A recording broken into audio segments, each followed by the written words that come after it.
திராவிட கட்சி இரண்டாம் மாறி ஆளுங்கட்சியும் திராவிட கட்சி, எதிர்க்கட்சியும் திராவிட கட்சின்னு வந்த பிறகு போட்டி போட்டுட்டு நாங்க அரசியல் பண்ணுவோம், எங்களுக்குள்ள கருத்து மோதல் இருக்கும். ஆனா 2 பேரும் செயல்படுத்துறது என்ன அப்படின்னு பார்க்கும்போது சமூக நீதி, பெரியார் பேசின விஷயங்கள், பெண்களுக்கான முன்னேற்றம் 2 பேரும் போட்டி போட்டு பண்ணதனுடைய விளைவு மூன்றாவதா ஒரு கட்சிக்கான தேவையே இல்லாம போயிடுச்சு. ரீஜனல் சென்டிமெண்ட்டை வந்து இன்னும் பாஜக சரியா புரிஞ்சுக்கலையோ அப்படின்றதும் ஒரு காரணமா இருக்கு. தமிழகத்துல திராவிட கட்சிகளுடைய வளர்ச்சிக்கு இன்னொரு முக்கியமான காரணம் வந்து இந்திய எதிர்ப்பு போராட்டம். இந்திய எதிர்ப்பு போராட்டத்திலேருந்து வந்த ஒரு தலைவர் தான்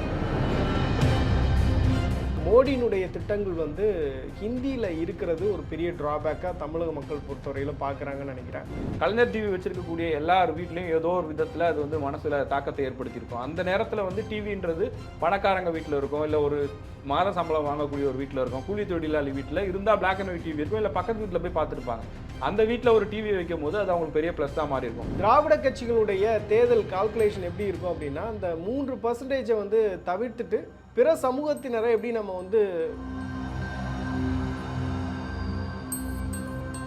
பாஜக ஒவ்வொரு மாநிலத்துக்கும் ஒரு ஸ்ட்ராட்டஜியை வச்சு வேலை செய்வாங்க அப்படின்றதெல்லாம் நம்ம பொதுவாக கேள்விப்பட்டிருக்கோம். அரசியல் விமர்சகர்கள் சொல்லுவாங்க, நார்த் இந்தியாவோட மைண்ட் செட்லேயே அவங்க தமிழ்நாட்டிலையும் யோசிச்சாங்களோ, அதனால தான் பாஜக இவ்வளோ நாள் இங்கே பெரிய அளவுக்கு வளர முடியலையோ அப்படிங்கிற ஒரு கேள்வி. பாஜக வந்து தமிழ்நாட்டில் பெரிய அளவுக்கு வளராமல் இருப்பதற்கு இன்னொரு முக்கிய காரணம் என்ன அப்படின்னா கம்யூனிகேஷன் ஃபெயிலியர். மோடியினுடைய திட்டங்களை வந்து அடித்தட்டு மக்களுக்கு கொண்டு போய் சேர்க்காத ஒரு நிலை அப்படின்றது ஒன்று. கோயம்புத்தூர், கன்னியாகுமரி போன்ற பகுதிகள் பாஜகவுடைய பலம் வாய்ந்த பகுதிகள்னு சொல்லுவாங்க. ஆனால் அந்த இடத்துலயே அவங்களால தனியாக நின்று ஜெயிக்க முடியுமா அப்படின்னு கேட்டால்,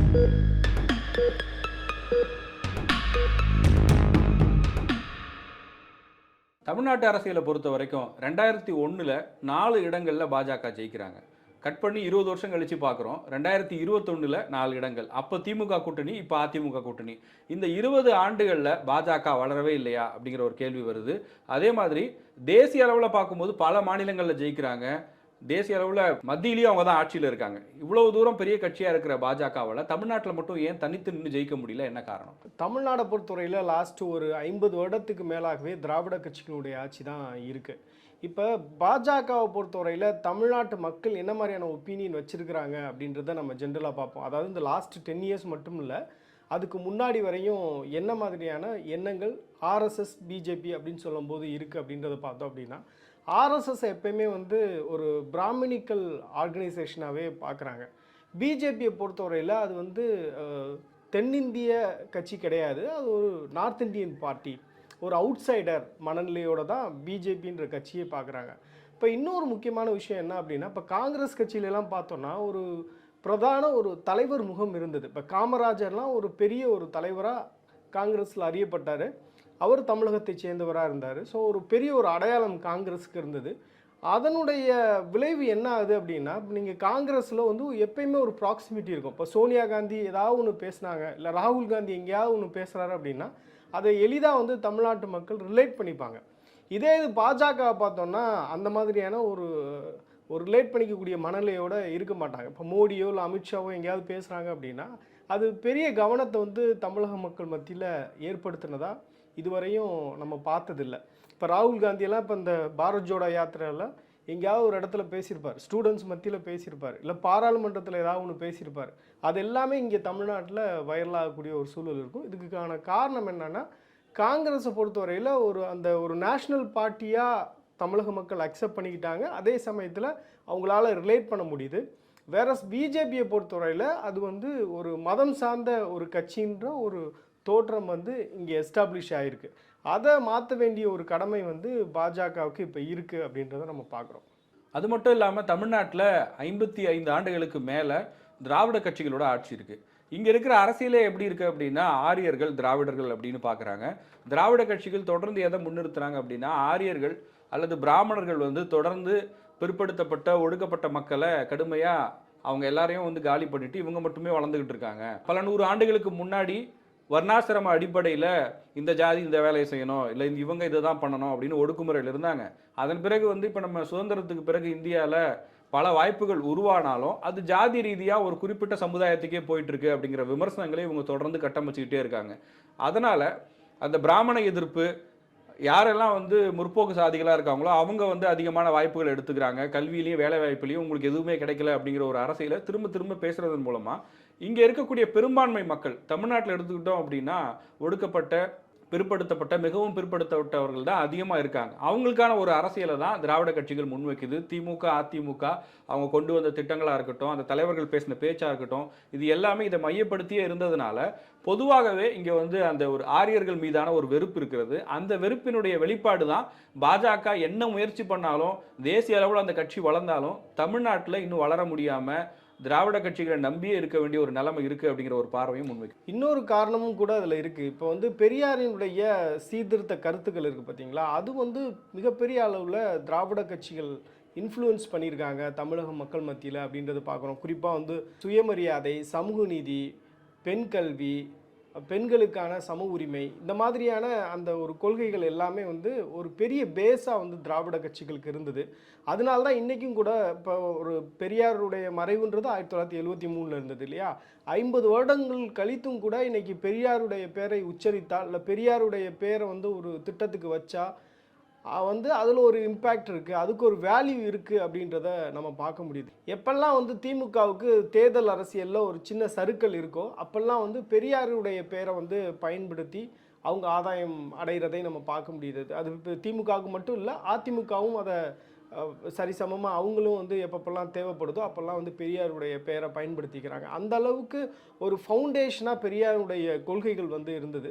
அது வந்து மிகப்பெரிய அளவில் மக்களை வந்து இன்ஃப்ளூயன்ஸ் பண்ணியிருக்கதை நம்ம பார்க்க முடியுது. இன்னொரு முக்கியமான விஷயம் என்னன்னா, திராவிட கட்சிகளினுடைய தலைவர்களுடைய பேச்சாற்றல் மிகப்பெரிய அளவுக்கு திராவிட கட்சிகளுடைய வளர்ச்சிக்கு உதவியாக இருந்தது அப்படின்றத பார்க்குறோம். இப்போ வந்து பெரியார் வந்து ஒரு பேஸ் வந்து பில்ட் பண்ணிட்டார் இல்லையா. இப்போ பெரியாருக்கு பிறகு அண்ணா வந்து அந்த கொள்கைகளை அடுத்த கட்டத்துக்கு தேர்தல் அரசியலுக்குள்ளே கொண்டு போகிறாரு. அண்ணாவுக்கு பிறகு வந்து கலைஞர் கருணாநிதி அவர்கள் அண்ணாவுடைய கொள்கைகள், அதே மாதிரி பெரியாருடைய கொள்கைகள் அத்தனையுமே வந்து அடுத்த கட்டத்துக்கு எடுத்துகிட்டு போகிறார். கலைஞர் கருணாநிதியும் எம்ஜிஆரும் சேர்ந்து அந்த கொள்கைகளை வந்து இன்னும் அதை மக்கள் மத்தியில் கொண்டு போய் சேர்க்குறாங்க. ஏன்னா எம்ஜிஆருக்கு மிகப்பெரிய ஒரு திரை பின்பம் இருக்குது. கலைஞரை பொறுத்தவரையில் அவர் வந்து ஒரு பெரிய ஒரு எழுத்தாற்றல் மற்றும் பேச்சாற்றல் திறன் இருக்குது. இது ரெண்டும் கம்பைன் ஆகும்போது என்ன ஆகுது அப்படின்னா, அது இன்னும் பெரிய அளவில் மக்கள் மத்தியில் அவங்களால கொண்டு போய் சேர்க்க முடியுது. அதற்கு பிறகு எம்ஜிஆர் வந்து ஒரு தனி கட்சி தொடங்குறாரு, அனைத்து இந்திய அண்ணா திராவிட முன்னேற்றக் கழகம். அப்போ அதிமுகவும் பெரியாருடைய கொள்கைகளையும் அண்ணாவுடைய கொள்கைகளையும் அடுத்த கட்டத்துக்கு எடுத்துகிட்டு போகிறாங்க. ஸோ அப்போ வந்து திமுக, அதிமுக இந்த இரண்டு பெரும் கட்சிகள் வந்து 54 ஆண்டுகளாக வந்து தமிழ்நாட்டில் பெரியாருடைய கொள்கைகளை தொடர்ச்சியாக அடுத்தடுத்த கட்டத்துக்கு எடுத்துகிட்டு போகிறதுடைய விளைவு, சமூக நீதி கொள்கைகளை முன்னிறுத்தி சமூக நல திட்டங்களை வந்து மக்கள் மத்தியில் கொண்டு போய் சேர்த்தது மிகப்பெரிய ஒரு தாக்கத்தை வந்து தமிழக மக்கள் மத்தியில் உருவாக்கியிருக்கு. சிலருக்கு இந்த கேள்வி வரலாம், அதாவது காங்கிரஸ் ஒரு தேசிய கட்சி தானே, அவங்க இங்கே இருந்தாங்க, திமுக தோன்றிய பிறகும் அவங்க எதிர்க்கட்சிக்கான ஒரு அந்தஸ்தில் தான் இருந்தாங்க, அவங்களுடைய இடத்தை ஏன் ஃபில்லப் பண்ணாமல் போயிட்டாங்க, ஒருவேளை காங்கிரஸ் அப்படியே வளர்ந்துருக்கலாமே, இல்லை அந்த இடத்துக்கு பாஜக வந்து பின்னாடி வந்த காலத்தில் வந்திருக்கலாம் என்ற ஒரு கேள்வி இருந்திருக்கும். ஆனால் இந்த இடத்துல என்ன ஒரு எதிர்பாராத ஒரு திருப்பம் நடந்துருச்சு அப்படின்னா, கலைஞருக்கும் எம்ஜிஆருக்கும் இடையே ஏற்பட்ட அந்த விரிசல் வந்து திராவிட கட்சி இரண்டாம் மாறி ஆளுங்கட்சியும் திராவிட கட்சி, எதிர்கட்சியும் திராவிட கட்சின்னு வந்த பிறகு போட்டி போட்டுட்டு நாங்கள் அரசியல் பண்ணுவோம், எங்களுக்குள்ள கருத்து மோதல் இருக்கும், ஆனால் ரெண்டு பேரும் செயல்படுத்துறது என்ன அப்படின்னு பார்க்கும்போது சமூக நீதி, பெரியார் பேசின விஷயங்கள், பெண்களுக்கான முன்னேற்றம், ரெண்டு பேரும் போட்டி போட்டு பண்ணதனுடைய விளைவு மூன்றாவதாக ஒரு கட்சிக்கான தேவையே இல்லாமல் போயிடுச்சு. அது எம்ஜிஆர் கலைஞருக்கு பிறகு எம்ஜிஆர் ஜெயலலிதான் மாறிச்சு. இப்படியே வந்து தமிழ்நாடு அரசியல் கிட்டத்தட்ட ஒரு 45-50 வருஷம் கடந்ததனுடைய விளைவு தான் காங்கிரஸ் கட்சியும் இங்கே ஒரு பெரிய கட்சியாக இல்லாமல் போயிடுச்சு. பாஜக மாதிரி இன்னொரு மாற்று கட்சிக்கான இடமும் இல்லாமல் அது அப்படியே போயிடுச்சு. வந்து இங்கே என்ன நடக்குது அப்படின்னா, நாங்கள் சண்டை போட்டுப்போம், அதே சமயத்தில் ஏதாவது ஒரு கொள்கை சம்மந்தப்பட்ட பிரச்சனைகள், ஒரு தமிழ்நாட்டுக்கு ஏதாவது ஒரு பிரச்சனை வருது அப்படின்னா நாங்கள் ரெண்டு பேரும் சேர்ந்து நிற்போம் அப்படின்ற ஒரு அந்த ஸ்ட்ராட்டஜி இருக்குது பார்த்தீங்களா. அதுதான் வந்து அது மூணாவது அவுட் சைடரை வந்து உள்ளவே விடலை. நீ வந்து பஞ்சாயத்து எங்களுக்கு பண்ண வேணாம், நாங்கள் பார்த்துக்குறோம் அப்படின்ற அந்த மனநிலை திமுக அல்லது அதிமுக, அல்லது அதிமுக அல்லது திமுக அன்னைக்கு தொடங்குனது இன்னைக்கு வரைக்கும் அந்த டக் ஆஃப் அவர் வந்து கண்டினியூ ஆகுது. மூணாவது ஒரு அவுட் சைடர் வந்து தமிழ்நாட்டில் ஒரு பலம் வாய்ந்த ஒரு சக்தியாக உருவெடுக்க முடியாத நிலையை ஏற்படுத்தியிருக்கு. பாஜக தமிழ்நாட்டில் வளர முடியாமல் போனதுக்கு, இல்லை அவங்களால கால் பதிக்க முடியாமல் போனதுக்கு இன்னொரு காரணமாக நான் பார்க்குறது, மீண்டும் திராவிட கட்சிகள் எப்படி வளர்ந்தது, அவங்க எப்படி இங்கே ஆதிக்கம் செலுத்தினாங்க அப்படின்னு பார்க்கும்போது நீங்கள் சொன்ன மாதிரி தொடக்கத்தில் பெரியார் அப்படிங்கிற அவருடைய ஐடியாலஜி அவரை வந்து எப்படி ஒரு தலைவராக முன்னிறுத்தி அவர் பேசின விஷயங்களை இவங்க செயல்படுத்தினாங்கன்னு பார்த்தோம். அடுத்ததா சினிமா கவர்ச்சி அப்படிங்கிறது ரொம்ப பெருசாக இருந்தது. கலைஞர் கருணாநிதி ஒரு எழுத்தாளரா வசனகர்த்தாவா திரைக்கு பின்னாடி இருந்து பேசினாரு, மேடையில் பேசினாரு. அதை தாண்டி ஒரு பெரிய இமேஜா எம்ஜிஆர் இருந்தார். இன்னைக்கு வரையும் எம்ஜிஆர் பேரை ஒவ்வொரு தேர்தலையும் சொல்றாங்க. புதுசா கட்சி ஆரம்பிக்கிற எல்லாருமே சொல்றாங்க. கருப்பு எம்ஜிஆர்னு விஜயகாந்த் சொல்லிக்கிட்டாரு. கமலஹாசன் கட்சி ஆரம்பிச்ச புதுசுலயும் நான் எம்ஜிஆரோட மடியிலேயே உட்கார்ந்தேன்னு சொல்லி அந்த எம்ஜிஆரோட லெகசியை பயன்படுத்தணும்னு இப்போ வரையும் ரஜினி கூட வந்து எம்ஜிஆர் ஆட்சியை தருவார் அப்படின்னு தருவேன்னு சொன்னாங்க. ஸோ அந்த மாதிரியான ஒரு பெரிய பிம்பமா எம்ஜிஆர் இருந்தாரு. அதன் பிறகு அதிமுகவை யார் வழிநடத்த போறான்னு பார்க்கும்போது செல்வி ஜெயலலிதா அவங்களும் வந்து ஏற்கனவே தமிழ்நாட்டில் நல்ல ஒரு அறிமுகமான ஒரு திரைக்கலைஞராக இருந்தாங்க. அவங்களுடைய அந்த இமேஜையும் அதிமுகவை வழிநடத்துவதற்கும் இன்னொரு திராவிட கட்சியா அந்த கட்சி அழிஞ்சு போகாம ஒரு 30 ஆண்டு காலம் தமிழ்நாட்டில் நிற்கிறதுக்கும் அது ஒரு முக்கியமான காரணமா இருந்தது. கலைஞர் கிட்டத்தட்ட ஒரு 50 வருடம் திமுகவினுடைய தலைவராக இருந்து இப்படி 2 கட்சிகளும் மாற்றி மாற்றி அவங்களுடைய செல்வாக்கை இங்கே ஒவ்வொரு ஆண்டும் உயர்த்திக்கிட்டே போறாங்க. அது ஒரு மிகப்பெரிய ஒரு பிரச்சனையா பாஜக மட்டும் இல்லாமல் காங்கிரஸ் உள்ளிட்ட பிற கட்சிகள் இங்கே வளர முடியாமல் போறதுக்கு காரணம் இந்த ஒரு அம்சம் இருக்கு அப்படின்னு நான் பார்க்குறேன். இப்போ இன்னொரு விஷயம் கூட இருக்கு, அதாவது ரீஜனல் சென்டிமெண்ட்டை வந்து இன்னும் பாஜக சரியா புரிஞ்சுக்கலையோ அப்படின்றதும் ஒரு காரணமா இருக்கு. வந்து ஒரு இந்தி இம்போசிஷன் நடத்தினா அதுக்கான விளைவு என்னவா இருக்கு, ஏன் மக்கள் எதிர்க்கிறாங்க, திடீர்னு வந்து ஏன் அது வந்து பெரிய ஒரு விஷயமா ஆக்கப்படுது அப்படின்ற ஒரு விஷயம் இருக்குது பார்த்தீங்களா, அது வந்து இன்னும் பாஜக சரியாக புரிஞ்சிக்கல அப்படின்ற ஒரு எண்ணம் இருக்குது. தமிழகத்தில் திராவிட கட்சியினுடைய வளர்ச்சிக்கு இன்னொரு முக்கியமான காரணம் வந்து இந்திய எதிர்ப்பு போராட்டம். இந்திய எதிர்ப்பு போராட்டத்திலேருந்து வந்த ஒரு தலைவர் தான் கலைஞர் கருணாநிதி. அந்த சமயத்தில் நிறைய மாணவர்கள் வந்து வர்றாங்க, நிறைய பேர் இறந்தே போயிட்டாங்க. ஸோ அப்போ அந்த மாதிரியான ஒரு மூமெண்ட்லேருந்து வந்த நபர்கள் இவர்கள்லாம். அப்போ அதனுடைய தாக்கம் வந்து தமிழ்நாட்டில் இன்ன வரைக்கும் இருக்குது. நீங்கள் வந்து ஒரு தமிழ் பேரை அழிச்சிட்டு அங்கே வந்து ஒரு ஹிந்தி பேர் எழுத முடியாது, இல்லை தமிழ் பேரையும் ஹிந்தி பேரையும் ஒன்றா எழுத முடியாது. அந்த அளவுக்கு ஒரு எதிர்ப்பு மனநிலை வந்து இருக்கிறத பார்க்குறோம். அது திராவிட முன்னேற்ற கழகம் எப்போதெல்லாம் வந்து ஹிந்தி இம்போசிஷன் வருதோ, இல்லை எப்போல்லாம் வந்து ஹிந்தியில் ஏதாவது ஒரு பேர் வைக்கிறாங்க, இல்லை வந்து ஒரு மெட்ரோவில் வந்து ஹிந்தியில் பேர் மென்ஷன் பண்ணுறாங்க அப்படின்னா கூட ஒரு எதிர்ப்பு வரக்கூடிய ஒரு சூழல் வந்து இங்கே இருக்குது. அதை இன்னும் வந்து பாஜக சரியாக புரிஞ்சுக்கல அப்படின்னு நான் நினைக்கிறேன். தமிழ்நாட்டை பொறுத்தவரையில் இன்னொரு பெரிய ட்ராபேக்கு பிஜேபிக்கு என்னன்னு பார்த்தோம் அப்படின்னா மோடியினுடைய திட்டங்கள் வந்து ஹிந்தியில் இருக்கிறது ஒரு பெரிய ட்ராபேக்காக தமிழக மக்கள் பொறுத்தவரையில் பார்க்குறாங்கன்னு நினைக்கிறேன். இப்போ வட மாநிலங்களில் பார்த்தோன்னா மோடியினுடைய பல்வேறு திட்டங்கள் வந்து ரொம்ப ஃபேமஸாக இருக்குது. அந்த திட்டங்களில் வந்து நிறையா பெனிஃபிஷரிஸ் இருக்காங்க. தமிழ்நாட்டில் கூட ஒரு சில திட்டங்களுக்கு முத்ரா திட்டத்துக்கெலாம் நிறையா பெனிஃபிஷரிஸ் இருக்காங்க. இருந்தாலும் கூட வந்து மோடியினுடைய பேர்லேயே அந்த திட்டங்கள் இருந்தால் கூட ஈஸியாக ரிலேட் பண்ணிப்பாங்க. ஆனால் வந்து நிறையா திட்டங்கள் வந்து எப்படி இருக்குது அப்படின்னா அது ஹிந்தியில் தான் இருக்குது. இப்போ நம்ம ஒரு உதாரணத்துக்கு சொல்லணும் அப்படின்னா ஆயுஷ்மான் பாரத், அப்புறம் வந்து ஜல் ஜீவன் யோஜனா, பிரதான் மந்திரி ஆவாஸ் யோஜனா, அப்புறம் முத்ரா, இந்த மாதிரியான திட்டங்கள்லாம் வந்து இது மட்டும் இல்லை, பெரிய லிஸ்ட் ஆஃப் திட்டங்களே இருக்குது. அது எல்லாமே வந்து உங்களுக்கு ஹிந்தியில் இருக்கிறதுனால இதெல்லாம் வந்து இந்த திட்டத்தை வந்து பாஜக தான் செயல்படுத்தினது அப்படின்றத ரிலேட் பண்ணிக்கக்கூடிய ஒரு மனநிலை வந்து வாக்காளர்களுக்கு ஏற்படுறதில்ல. இதுவும் வந்து பாஜகவுடைய அந்த வெற்றிக்கு ஒரு தொய்வாக இருக்குது, இல்லை ஒரு ப்ராப்ளமாக இருக்குது அப்படின்றத நம்ம சொல்லப்போனால் நியூஸ் பேப்பரில் வந்து விளம்பரங்கள் கொடுப்பாங்க, பிரதமர் மோடியினுடைய படம் இருக்கும். ஆனால் இந்த ஹிந்தியில் நீங்கள் சொன்னீங்கல்ல ஸ்கீம்ஸ் எல்லாம், அதை அப்படியே தமிழில் எழுதியிருப்பாங்க. ஆவாஸ் யோஜனா அப்படின்னா ஆவாஸ் யோஜனான்னு எழுதியிருப்பாங்க. அது மொழிபெயர்த்து தமிழ் எழுதினா கூட பரவாயில்ல. இது ஒரு பெரிய பிரச்சனையாக அவங்களுக்கு இருக்குது அப்படிங்கிறது உண்மைதான். தமிழ்நாட்டில் இதுவரை திராவிட கட்சிகளால் செயல்படுத்தப்பட்ட திட்டங்கள் அப்படின்னு நம்ம எடுத்துக்கிட்டோம் அப்படின்னா அது ஜெயலலிதாவாக இருக்கட்டும், கலைஞர் கருணாநிதியாக இருக்கட்டும், எம்ஜிஆராக இருக்கட்டும், காமராஜராக இருக்கட்டும், இவர்கள் அனைவருமே வந்து அது சரியான வகையில் அதை டிசைன் பண்ணி மக்கள் மத்தியில் சரியாக அதை வந்து ப்ரொபகேண்டா பண்ணியிருக்காங்க அப்படின்றத நம்ம பார்க்குறோம். இப்போ ஜெயலலிதா, கருணாநிதி எடுத்துக்கிட்டோம் அப்படின்னா அவங்களுடைய ஒவ்வொரு திட்டத்திலையுமே அவங்களுடைய புகைப்படத்தோடு அந்த திட்டம் அறிமுகப்படுத்தப்படும். சரியான வகையில் அதை செயல்படுத்துறது இருக்குது பார்த்தீங்களா, அது வந்து அவங்களுடைய கேடர் சப்போர்ட்டோட அதை சரியாக வந்து அதை கொண்டு போய் சேர்ப்பாங்க. கடைநிலை மனிதர் வரையும் கொண்டு போய் சேர்க்கக்கூடிய அந்த மெக்கானிசம் வந்து அவங்க பில்ட் பண்ணி வச்சுருந்தாங்க, அதை சரியாக செஞ்சாங்க. அந்த மாதிரி மோடியினுடைய திட்டங்களை வந்து பாஜகவினர் சரியாக அந்த கடைசி மனிதன் வரையும் கொண்டு போய் சேர்க்குறாங்களா அப்படின்றது மிகப்பெரிய ஒரு கேள்விக்குரிய ஒரு விஷயமா இருக்குது. இப்போ கலைஞரை பொறுத்தவரையில் கலைஞர் காப்பீட்டு திட்டம்னு ஒன்று கொண்டு வந்தார். அப்போ கலைஞர்னு சொன்னாலே அந்த டேர்ம் வந்து கலைஞர் கருணாநிதியை தான் மீன் பண்ணும். இப்போ ஜெயலலிதா வந்து அம்மா உணவகம்னு ஒன்று கொண்டு வந்தாங்க. இப்போ அம்மானாலே அது ஜெயலலிதா அப்படின்றத டேர்ம் பண்ணக்கூடிய ஒரு வேர்டாக இருக்குது. அப்போ வந்து அவங்களுடைய புகைப்படத்தோடு வரும்போது அந்த அம்மா உணவகத்தில் வந்து மலிவு விலை உணவகம் தான் அது பேசிக்காக இல்லையா. இப்போ அந்த அம்மா உணவகத்தில் சாப்பிடக்கூடிய ஒவ்வொருத்தனும் வந்து ரிலேட் பண்ணிப்பான். அவன் ஒரு நன்றி விசுவாசத்தோட வந்து அடுத்த முறை ஒரு தேர்தல் வருது அப்படின்னா அந்த தேர்தலில் வாக்களிக்கக்கூடிய ஒரு சூழல் வந்து ஏற்படும். இந்த பல்ஸை வந்து இந்த சென்டிமெண்ட்டை இதை வந்து நல்லா தெரிஞ்சுக்கிட்ட திராவிட கட்சிகள் எப்பயுமே வந்து அவர்களுடைய பேர்லேயே வந்து திட்டங்களை வந்து அறிமுகப்படுத்துறது அப்படின்றது ஒரு தொடர்கதையாக தான் இருந்திருக்கிறது. இன்றைக்கும் வந்து நம்ம ஒரு திட்டத்தை சொல்கிறோம். ஃபார் எக்ஸாம்பிள் சத்துணவு திட்டம் அப்படின்னாலே அது வந்து நம்ம எம்ஜிஆரை தான் நம்ம சொல்லுவோம். மதிய உணவு திட்டம் அப்படின்னா அதுக்கு முன்னோடி அது வந்து காமராஜர் தான் சொல்லுவோம். ஸோ அது மாதிரி திட்டங்கள் பேர் சொல்லும் போதே நம்ம எளிதாக நம்மளால் ரிலேட் பண்ணிக்க முடியும். ஸோ அதை வந்து திராவிட கட்சிகள் சரியாக புரிஞ்சுக்கிட்டு அதை எஸ்டாப்ளிஷ் பண்ணியிருக்காங்க, அந்த நெரேட்டிவை செட் பண்ணியிருக்காங்க. வேறஸ் நம்ம பிஜேபியை பொறுத்தவரையில் பிஜேபி நம்ம ஏற்கனவே பேசுன மாதிரி ஏன் வந்து தமிழக மக்கள் பொறுத்தவரையில் பிஜேபி வந்து ஒரு அவுட் சைடராக நினைக்கிறாங்கன்னா அதுக்கான காரணமும் இதுவும் கூட. ஏன்னா அவங்களுடைய திட்டங்கள் எல்லாமே வந்து ஹிந்தியில் இருக்குது. அந்த திட்டத்தினுடைய பலனையும் அந்த திட்டத்தில் பலனடையக்கூடிய ஒரு சென்டிமெண்ட்டாக ஃபீல் பண்ணுறது இருக்குல்ல, அது வந்து இன்ன வரையும் பாஜகவுடைய திட்டங்களை வந்து பெருசாக யாரும் அதை சொன்னது கிடையாது. ஸோ அதுவும் ஒரு காரணமாக இருக்கலாம் அப்படின்னு நான் நினைக்கிறேன். இப்போ நீங்கள் சொல்லும்போது திட்டங்கள் பற்றி சொன்னீங்க. இதில் வந்து சில மக்கள் நல திட்டங்கள் இருக்கும். மாணவர்களை பள்ளிக்கு வர வைக்கிறதுக்கு சத்துணவு திட்டம் தேவைப்பட்டது. அதன் பிறகு தொடர்ச்சியாக ஒவ்வொருத்தரும் இந்த சத்துணவை எப்படி அப்கிரேட் பண்ணி இப்போது காலை உணவு திட்டம் வரையும் அது வந்துருச்சு. ஒரு கட்டத்தில் சைக்கிள் கொடுத்தாங்க, இலவச பஸ் பாஸ் இருந்தது. இப்படி வந்து ஸ்கூல் படிக்கும் போதே ஒருத்தர் மைண்ட்லேயும் வந்து அவன் ஓட்டு போடவே மாட்டான். ஆனால் அப்போவே அவன் மனசுக்குள்ள இது வந்து இந்த முதலமைச்சர் கொடுத்தது, இது இந்த தலைவர் கொடுத்தது அப்படிங்கிற விஷயத்த வந்து மைண்டுக்குள்ளே கொண்டு வராங்க ஸ்கூல்ல இருந்து.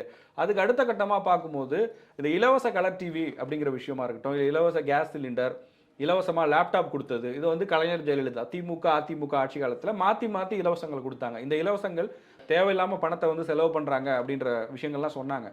ஆனாலும் அது வந்து இந்த கட்சிகளுடைய செல்வாக்கையும் இந்த கட்சிகள் மக்களுக்காக என்ன பண்ணுது அப்படிங்கிறதையும் ஓட்டு போட போகிற மக்களுக்கு மனசில் போய் நல்லா ரிஜிஸ்டர் ஆயிடுச்சு. கலைஞர் டிவி வச்சிருக்கக்கூடிய எல்லார் வீட்லேயும் ஏதோ ஒரு விதத்தில் அது வந்து மனசில் தாக்கத்தை ஏற்படுத்தியிருக்கும். அந்த நேரத்தில் வந்து டிவின்றது பணக்காரங்க வீட்டில் இருக்கும், இல்லை ஒரு மாத சம்பளம் வாங்கக்கூடிய ஒரு வீட்டில் இருக்கும், கூலி தொழிலாளி வீட்டில் இருந்தால் பிளாக் அண்ட் ஒயிட் டிவி இருக்கும், இல்லை பக்கத்து வீட்டில் போய் பார்த்துருப்பாங்க. அந்த வீட்டில் ஒரு டிவி வைக்கும் போது அது அவங்களுக்கு பெரிய ப்ளஸ் தான் மாறி இருக்கும். அதே மாதிரி லேப்டாப் அப்படிங்கிறது அதிமுக ஆட்சியில் கொடுக்கப்பட்ட ஒரு விஷயம். படிக்கும் போது அந்த பசங்க பெருசாக யூஸ் பண்ணாங்களா இல்லை படம் பார்த்தாங்களா அப்படிங்கிறதுலாம் வேற. ஆனால் அந்த படிப்பை முடிச்சுட்டு அவங்க அடுத்த கட்டத்துக்கு போகும்போது அவங்க வேலைவாய்ப்பு கூட அது ஒரு பெரிய உதவியாக இருந்திருக்கலாம்.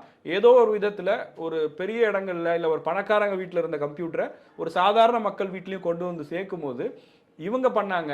ஜெயலலிதான்னா அம்மா மேலே அவங்களுக்கு ஒரு பாசம் வருது, இல்லை கலைஞர் பண்ணுறாரு அப்படின்னா இது கலைஞர் கருணாநிதி பண்ணியிருக்காரு அப்படின்னு சொல்லி அவங்களுடைய வாக்காளர்களாக அவங்க மாறுறாங்க. இது வந்து திராவிட கட்சிகளை நிலைநிறுத்துறதுக்கு ஒரு பெரிய விஷயமா இருந்திருக்குன்னு பார்க்குறேன். இந்த அம்சம் வந்து பாஜகவிடம் இல்லாதது, பாஜக இதை விமர்சித்தது அவங்கள வந்து இங்கே வருவதற்கு தடுத்த பல விஷயங்களில் இதுவும் ஒரு காரணமாக இருக்கும்னு நான் நினைக்கிறேன். எது செய்தால் மக்கள் நன்றியோடு இருப்பாங்க அப்படின்றது வந்து திராவிட கட்சிகள் அதை சரியாக அதை பல்ஸ் பண்ணி அதை செஞ்சாங்க. இப்போ நீங்கள் சொன்னீங்கல்ல இலவச வண்ண தொலைக்காட்சி அப்படின்றது தான் கலைஞருடைய அந்த திட்டத்துக்கு பேர். பட் ஆனால் இன்றைக்கி வந்து யார் யார் வீட்டிலலாம் அந்த இலவச வண்ண தொலைக்காட்சி இருக்கோ அது எல்லாமே எப்படி சொல்லுவாங்கன்னா கலைஞர் டிவின்னு தான் சொல்லுவாங்க. அதே மாதிரி இப்போ இலவச மடிக்கணினி இருக்குல்ல, அது வந்து அம்மா லேப்டாப் அப்படின்னு சொல்லுவாங்க. இப்படி தான் காயின் பண்ணுவாங்க. ஸோ அப்போ இந்த பல்ஸை வந்து திராவிட கட்சிகள் நல்லா புரிஞ்சு வச்சுருந்தாங்க அப்படின்றது பார்க்குறோம். இன்னொரு முக்கியமான விஷயம் என்னென்னா, தமிழ்நாடை பொறுத்தவரையில் நீங்கள் மற்ற நார்த்தில் இருக்கக்கூடிய ஸ்டேட்ஸ் இல்லை மற்ற சதனில் இருக்கக்கூடிய ஸ்டேட்ஸோடு ஒப்பிடும் பொழுது சமூக ரீதியாகவே மக்கள் வந்து மிகப்பெரிய அளவுக்கு வளர்ச்சி அடைந்திருக்கிறார்கள் அப்படின்றத நம்ம பார்க்குறோம். எப்படின்னா அந்த லிட்ரஸி லெவல் வந்து அதிகமாக இருக்குது. அதே மாதிரி வளர்ச்சி திட்டங்கள் திராவிட கட்சியினுடைய ஆட்சி காலத்தில் நிறைய இடத்துல எல்லாமே நடந்திருக்கு. இப்போ வந்து ஒரு ப்ராப்பர் இன்ஃப்ராஸ்ட்ரக்சர் வந்து எல்லா இடத்துலையுமே டெவலப் பண்ணியிருக்காங்க. இன்றைக்கி எல்லா ஊர்லேயுமே வந்து பேருந்து போக்குவரத்துன்றது இருக்குது. அதே மாதிரி எல்லாத்துக்கும் ரேஷன் பொருட்கள் கிடைக்கக்கூடிய ஒரு சூழல் இன்றைக்கி உருவாகிருக்கு. அதே மாதிரி எல்லா வேலை வாய்ப்புகளும் பார்த்தோம் அப்படின்னா எல்லா இடத்துலையும் ஒரு வேலை வாய்ப்புகள் வந்து இருக்குது அப்படின்றத நம்ம பார்க்குறோம். ஸோ இப்போ சமூக ரீதியாகவும் சரி கட்டமைப்பு ரீதியாகவும் சரி தமிழ்நாடு வந்து மற்ற மாநிலங்களை வந்து நம்ம ஒப்பிடும்போது நல்ல ஒரு வளர்ச்சி அடைந்த ஒரு மாநிலமாக தான் இருக்குது. அதுக்கு ஒரு உதாரணம் சொல்லுவாங்க, தமிழ்நாடுடைய அந்த சுகாதார மேலாண்மை இருக்குல்ல, இப்போ வந்து ஒவ்வொரு ஊர்லேயுமே வந்து ஒரு சுகாதார நிலையம், ஆரம்ப சுகாதார நிலையம் வந்து பில்ட் பண்ணி வச்சுருக்காங்க. நம்ம வேறு எந்த ஸ்டேட்டில் போனாலும் சரி இந்த அளவுக்கு ஒரு ப்ராப்பர் இன்ஃப்ராஸ்ட்ரக்சரோட இருக்கா அப்படின்னு கேட்டால் அது ஒரு கேள்விக்குரிய ஒரு விஷயந்தான். தமிழ்நாட்டை பொறுத்தவரையில் ஆரம்ப சுகாதார நிலையம்ன்றது வந்து எல்லா ஊர்லேயுமே இன்றைக்கி இருக்கிறத நம்ம பார்க்க முடியுது. உடனடி ஒரு மருத்துவ தேவைக்கு அங்கே போகலாம், அங்கே ஒரு டாக்டர் இருப்பார், அப்படின்ற ஒரு சூழல் உருவாகிருக்குல்ல, அது வந்து ஒரு மிகப்பெரிய அளவில் ஒரு உதவியாக திராவிட கட்சியினுடைய அந்த வாக்குகளை கன்சாலிடேட் பண்ணுறதுல ஒரு மேஜர் ரோல் ப்ளே பண்ணுதுன்னு நான் நினைக்கிறேன். பாஜக ஒவ்வொரு மாநிலத்துக்கும் ஒரு ஸ்ட்ராட்டஜியை வச்சு வேலை செய்வாங்க அப்படின்றதெல்லாம் நம்ம பொதுவாக கேள்விப்பட்டிருக்கோம். அரசியல் விமர்சகர்கள் சொல்லுவாங்க. நார்த் இந்தியாவோட மைண்ட் செட்லேயே அவங்க தமிழ்நாட்டிலையும் யோசிச்சாங்களோ, அதனால தான் பாஜக இவ்வளோ நாள் இங்கே பெரிய அளவுக்கு வளர முடியலையோ அப்படிங்கிற ஒரு கேள்வி எனக்குள்ளே இருக்குது. காரணம் என்ன அப்படின்னா, நார்த்தில் பெரிய அளவுக்கு ரிலீஜியஸான விஷயங்களை முன்னிறுத்தி போலரைஸ் பண்ணுறதுக்கான வாய்ப்பு இருந்தது. அதில் அவங்க ஜெயிச்சிருக்காங்க. அது எந்த மாநிலத்தை வேணாலும் நம்ம எடுத்துக்கலாம். ஆனால் தமிழ்நாட்டை பொறுத்த வரைக்கும் ரிலீஜியஸாக அவங்களால இங்கே எதுவுமே பண்ண முடியல. அப்படி முயற்சி பண்ணியிருந்தாலும் அது வெற்றி அடையலை அப்படின்னு தான் சொல்லணும். கோயம்புத்தூர், கன்னியாகுமரி போன்ற பகுதிகள் பாஜகவுடைய பலம் வாய்ந்த பகுதிகள்னு சொல்லுவாங்க. ஆனால் அந்த இடத்துலையே அவங்களால தனியாக நின்று ஜெயிக்க முடியுமா அப்படின்னு கேட்டால் முடியாது அப்படிங்கிற பதிலை அவங்களே சொல்கிறதுக்கான வாய்ப்பு இருக்குது. அந்த மாதிரியான ஒரு சூழ்நிலை தான் இங்கே இருக்குது. ஆனால் தமிழ்நாட்டில் ஜாதி ரீதியான கணக்குகள் வேலை செய்யும். எந்த ஜாதிக்கு எவ்வளவு நம்ம பண்ணுறோம், எத்தனை அமைச்சர் அந்த ஜாதியில் கொடுக்குறோம், எத்தனை பேர் எம்எல்ஏவாக இருக்காங்க, இந்த விஷயங்கள் எல்லாமே இங்கே எடுபடும் அப்படிங்கிறத ரொம்ப லேட்டாக தான் பிஜேபி புரிஞ்சுக்கிட்டாங்கன்னு நான் நினைக்கிறேன். உதாரணத்துக்கு சொல்லணும்னா, தேவேந்திர குல வேளாளர் சமுதாயத்தை டார்கெட் பண்ணி அவங்க நிறைய விஷயங்கள் முயற்சி பண்ணுறாங்க. பிரதமர் இங்கே பிரச்சாரத்துக்கு வந்திருந்தப்ப நான் நரேந்திரன், நீங்கள் தேவேந்திரன் சொன்னாங்க. அவங்க நீண்ட நாளாக பட்டியல் வெளியேற்றம் அப்படின்ற ஒரு கோரிக்கையை முன்வைக்கிறாங்க. அதற்கு அவங்க செவி சாய்க்கிறாங்க. மற்ற கட்சிகள்லாம் இங்கே அதை கண்டுக்கலைன்ற ஒரு கோபம் அந்த சமுதாய மக்களுக்கு இருக்கும்போது பிஜேபி அதை பண்ணுறாங்க. பிஜேபியும் அதற்கான முதல் படியை எடுத்து வச்சிருக்காங்க. அதனால் அவங்கள நாங்கள் ஆதரிக்கிறோம் அப்படிங்கிற ஒரு மைண்ட் செட் அங்கே கிரியேட் பண்ணியிருக்காங்க. இது மாதிரி பார்க்கும்போது நாடார் சமுதாயத்தை கணிசமான அளவுக்கு அவங்களுடைய பார்வை திரும்பி இருக்கிறது. நாடார் சமுதாயத்திலிருந்து பொன் ராதாகிருஷ்ணன், தமிழிசை சவுந்தரராஜன் போன்ற தலைவர்களை அவங்க உருவாக்கியிருக்காங்க.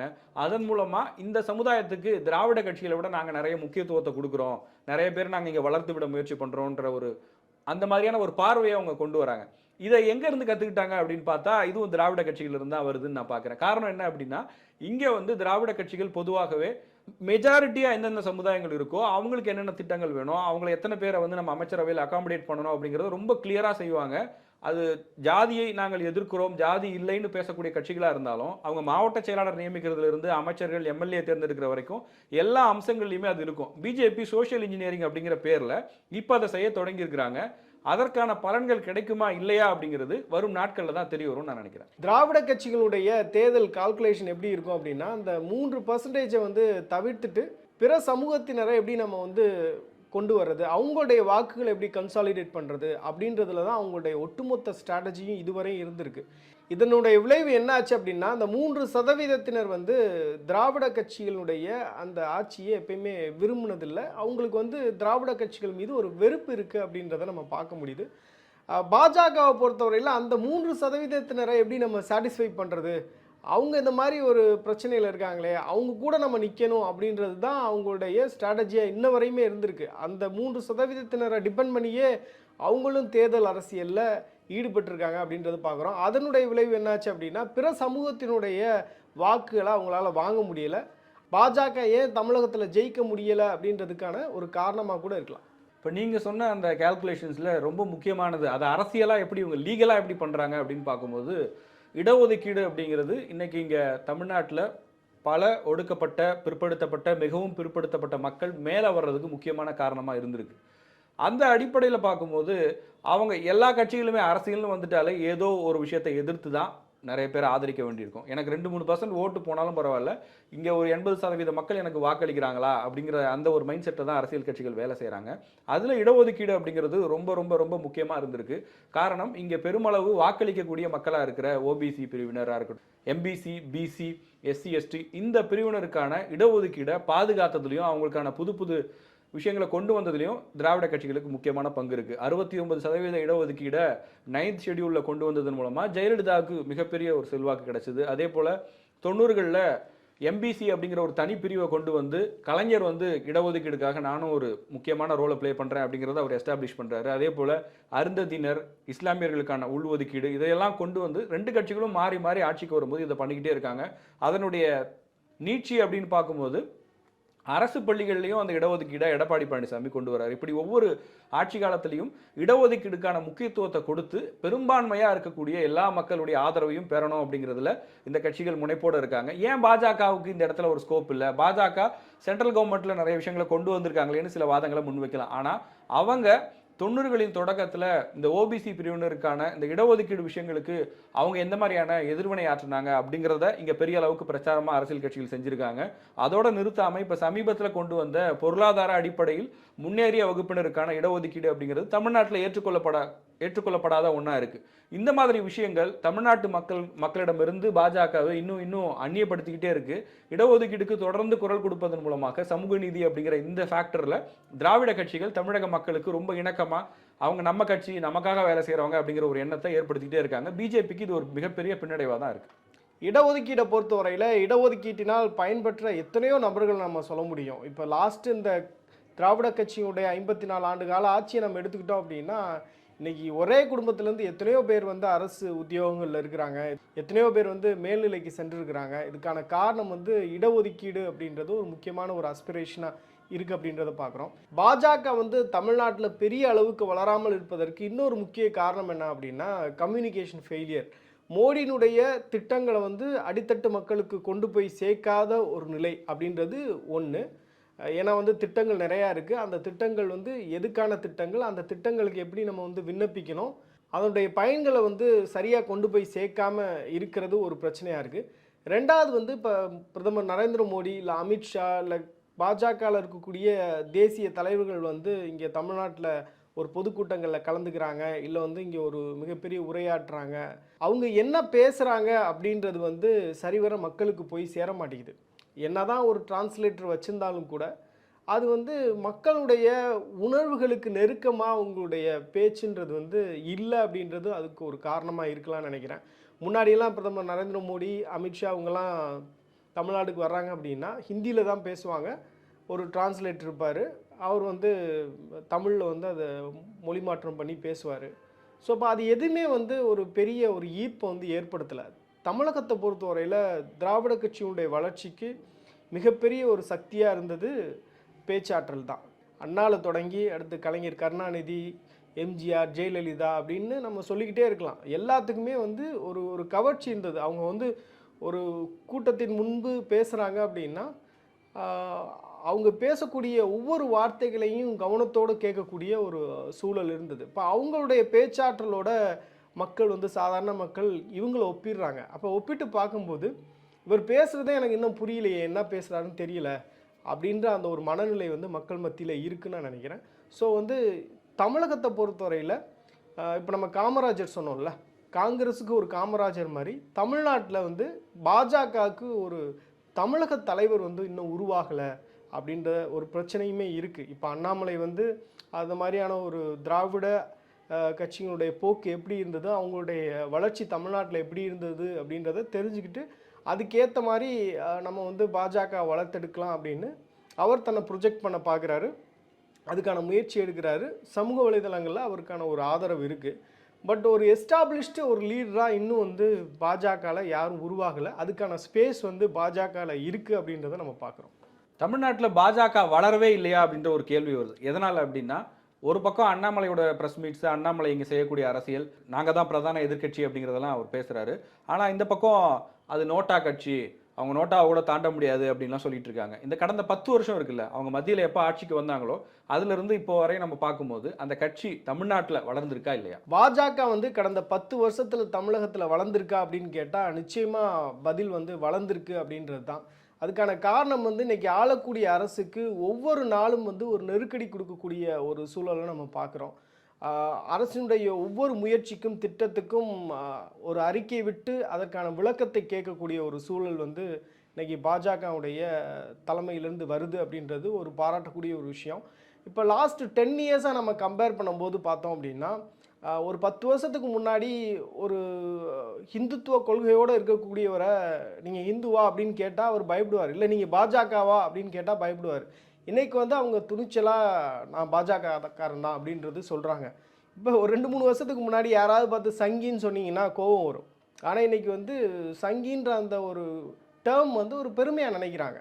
ஸோ அந்த அளவுக்கு பாஜகவினரை பொறுத்தவரையில் ஃபியர் கான்ஷியஸ் இல்லாமல் ஒரு இடத்துல பேச முடியுது, ஒரு இடத்துல சொல்ல முடியுது அப்படின்ற ஒரு சூழல் வந்து இன்றைக்கி உருவாகிருக்கு. ஸோ நிச்சயமாக பாஜக கடந்த 10 வருஷத்தில் பார்த்தோம் அப்படின்னா வளர்ந்துருக்கு. அதை வந்து திராவிட கட்சியில் இருக்கக்கூடிய தலைவர்களை துரைமுருகன் கூட சொல்கிறாரு, பாஜக வந்து ஒரு அசுர வளர்ச்சி அடைஞ்சிருக்கு அப்படின்னு பேய் மாதிரி சொல்லிட்டு இருக்கு ஒரு பேய் மாதிரி இருக்கு. அதுக்கான காரணம் என்னன்னு பார்த்தோம் அப்படின்னா, இப்போ காங்கிரஸ் எல்லாம் வந்து ஒரு பெரிய கட்சியை டிபெண்ட் பண்ணி இருக்கக்கூடிய ஒரு சூழல். இங்கே வந்து இவங்க மத்தியில் ஆளக்கூடிய ஒரு கட்சியாக இருக்கிறாங்க. இப்போ அதனுடைய எக்ஸ்ட்ரா பவர் இருக்குது பார்த்தீங்களா, அந்த பவர் வந்து பாஜகவை ஒரு துணிச்சலாக இன்னும் வேகத்தோட ஓடக்கூடிய ஒரு சூழல் வந்து தமிழ்நாட்டில் ஏற்படுத்தியிருக்கு. பாஜகவை பொறுத்தவரையில் ஸ்பெஷல் கன்சர்னாகவே வந்து இப்போ மோடியாக இருக்கட்டும், அமித்ஷாவாக இருக்கட்டும், பிஎல் சந்தோஷ், அப்புறம் வந்து பாஜகவுடைய தேசிய தலைவர் ஜேபி நட்டா எல்லாருமே வந்து தமிழ்நாடு ஒரு இம்பார்ட்டன்ட் ஸ்டேட்டாக நினைக்கிறாங்க. காரணம் வந்து இன்னைக்கு தமிழ்நாட்டில் நிறைய இந்துக்கள் இருக்கிறாங்க. ஸோ ஒரு ஒரு ஹிந்து பாப்புலேஷன், ஒரு ஹிந்து பிலீவ் அதிகமாக இருக்கக்கூடிய ஒரு இடத்துல எப்படி வந்து நம்மளால் ஜெயிக்காமல் இருக்க முடியும்? ஸோ நம்ம வந்து கண்டிப்பாக ஜெயிக்கணும், அதுக்கு என்ன ஸ்ட்ராட்டஜி அதை பண்ணுவோம் அப்படின்றத தொடர்ச்சியாக பண்ணிக்கிட்டே இருக்கிறாங்க. ஸோ அது வந்து ஒரு ப்ளஸ்ஸாக இருக்குன்னு நான் நினைக்கிறேன். அதனால் பாஜக அதோடைய வளர்ச்சியை நோக்கி தான் போயிட்டுருக்கு அப்படின்றத பார்க்குறோம். இன்னும் பாஜக வந்து ஒரு முழு தேர்தலை ஒரு அசுர பலத்தோட எதிர்கொள்ளலை அப்படின்ற ஒரு பிரச்சனை இருக்குது. இப்போ நீங்கள் ஏற்கனவே பிகினிங்கில் சொன்னீங்களா, 2001 வந்து திமுகவின் ஆதரவோட ஒரு 4 எம்எல்ஏ வந்து சட்டப்பேரவைக்கு போனாங்க. 2021 வந்து அதிமுகவினுடைய ஆதரவோட 4 பேர் சட்டமன்றத்துக்கு போனாங்க. இப்போ ஒரு தனித்து பாஜக இன்னைக்கு இருக்கக்கூடிய ஒரு சூழலில் போட்டியிட்டது அப்படின்னா அதனுடைய ரியாலிட்டி, அதனுடைய உருவம் என்ன அப்படின்றது தெரிய வரும். எந்த இடத்துல ஸ்டாண்ட் பண்ணுறாங்க, எவ்வளவு வாக்கு சதவீதம் அவங்களுக்கு இருக்குது அப்படின்றது தெளிவாக தெரிய வரும். ஸோ அதைத்தான் வந்து ஐ திங்க் அண்ணாமலை தொடர்ச்சியாக அந்த ப்ரெஸ் மீட்லாம் ஒரு சில வாரங்களுக்கு முன்னாடி கொடுத்துட்டு இருந்தார். அதாவது பாஜக வந்து தனித்து போட்டியிடணும், தனித்து போட்டியிட்டால் தான் அதனுடைய உண்மையான நிலை என்ன அப்படின்றது நமக்கு தெரிய வரும் அப்படின்றத சொல்லிட்டு இருந்தாங்க. இப்போ நீங்கள் சொல்லும்போது பார்க்குறோம், இந்த 10 வருஷத்தில் பாஜக வந்து ஜீரோவில் இருந்தது, ஜீரோவில் தொடங்கி ஜீரோலே இருக்காங்கன்னு சொல்ல முடியாது. ஏதோ ஒரு சின்ன ஒரு வளர்ச்சி இருக்குது. ஆனால் இது நாளைக்கே ஆட்சியை பிடிச்சிருமா, நாளைக்கே எதிர்க்கட்சியாக வந்துருமா அப்படிங்கிறதெல்லாம் இந்த தமிழ்நாட்டு அரசியலை அவங்க எந்த அளவுக்கு புரிஞ்சுக்கிறாங்க, இங்கே இருக்க மக்களுக்கு என்ன தேவை, வட இந்தியாவை ஒப்பிடும்போது தமிழ்நாட்டில் எந்த மாதிரியான வளர்ச்சி இருக்குது, இங்கே இருக்கக்கூடிய மக்கள் மனநிலை என்ன, இவங்க ஜாதி மதத்தை எப்படி பார்க்குறாங்க அப்படிங்கிறத இன்னும் கூர்ந்து கவனித்து அதற்கேற்ற முடிவுகளை எடுத்தால் தான் கட்சி வளருமா, ஆட்சியை பிடிக்குமா அப்படிங்கிறதெல்லாம் அவங்க கையில் தான் இருக்குதுன்னு நான் நினைக்கிறேன்.